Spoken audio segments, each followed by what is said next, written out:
Dish honour check से क्या मुराद है? डिस ऑनर चेक से मुराद ये है कि जब आप किसी बंदे को चेक दें या आपको कोई बंदा चेक दे, दो पार्टियों के दरमियान मुआहदा हो या डीलिंग हो, और वो चेक आप बैंक में जाकर पेश करते हैं और बैंक वाले उसको डिसऑनर कर देते हैं और कहते हैं कि इस अकाउंट में रकम ही मौजूद नहीं है, तो वहां पे उस चेक के ऊपर एक रसीद लगा देते हैं और इनसफिशिएंट बैलेंस उसको शो कर दिया जाता है।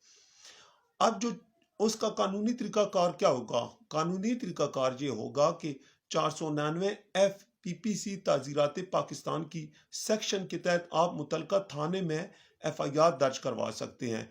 499 की जो सेक्शन 499 की जो वर्डिंग है, dishonesty issuing a check toward repayment of loan or fulfillment of obligation which is dishonored on presentation, यानी कि जब पार्टियों जो फुलफिलमेंट नहीं करती ऑब्लिगेशन या रीपेमेंट ऑफ लोन नहीं किया जाता, तो वो मतलब बददियांती के साथ इशू चेक कर दिया जाता है। तो वो जो बददियांती के साथ इशू चेक देते हैं, तो उसकी सजा ये है कि इसी सेक्शन के अंदर जो मौजूद है कि 3 साल उसको सजा होगी, which may extend to 3 years imprisonment और फाइन और विद बोथ, यानी 3 साल की सजा भी हो सकती है और साथ जुर्माना भी, और जुर्माना भी और सजा भी हो सकती है।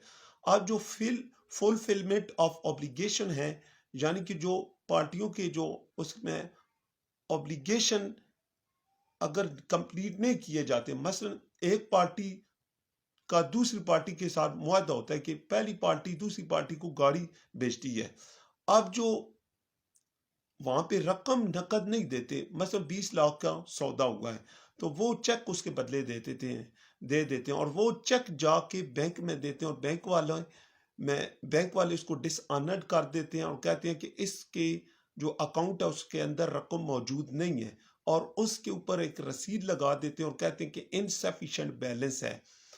अब उनके पास रेमेडी क्या है? रेमेडी ये है कि वो मुतलका थाने में जाके एफआईआर करवा सकते हैं।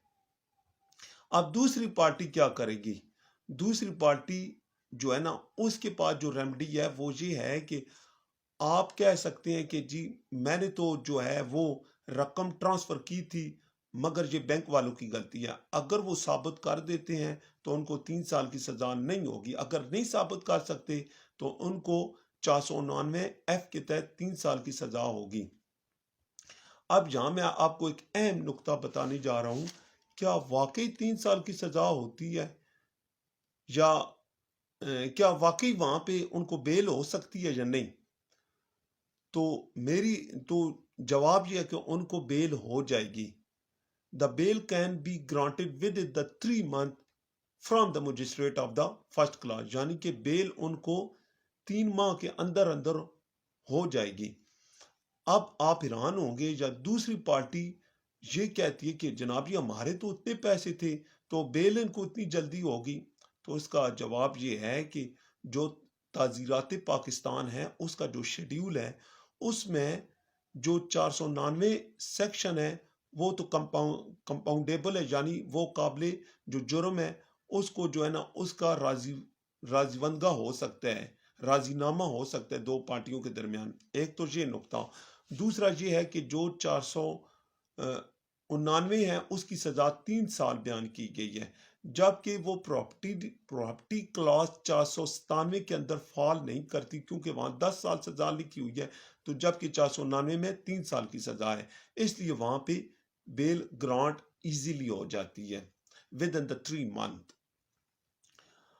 अच्छा, इसके बाद अब पार्टी कहती है हमारे पैसे तो गए डूब, अब हम इसको क्या करें? तो इसका हल ये है कि आप ज़ाब्ते दीवानी के तहत जो है वो आप एक सूट फाइल कर सकते हैं ऑर्डर 37 के तहत।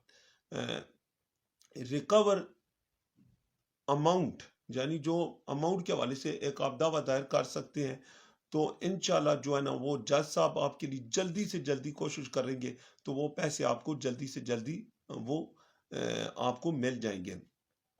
अक्सर अक्सर दोस्तों ने मुझसे ये भी पूछा है कि यानी कि चेक के ڈس آنرڈ ہونے کے بعد کتنے عرصے کے دوران آپ ایف آئی آر درج کروا سکتے ہیں؟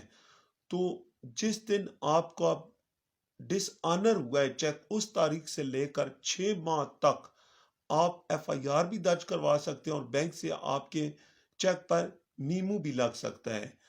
اگر 6 ماہ گزر جائیں تو پھر ایف آئی آر بھی نہیں درج ہو سکتی، اور نہ ہی میمو اس چیک کے اوپر جو ہے نا وہ بینک والے لگا کر دیں گے۔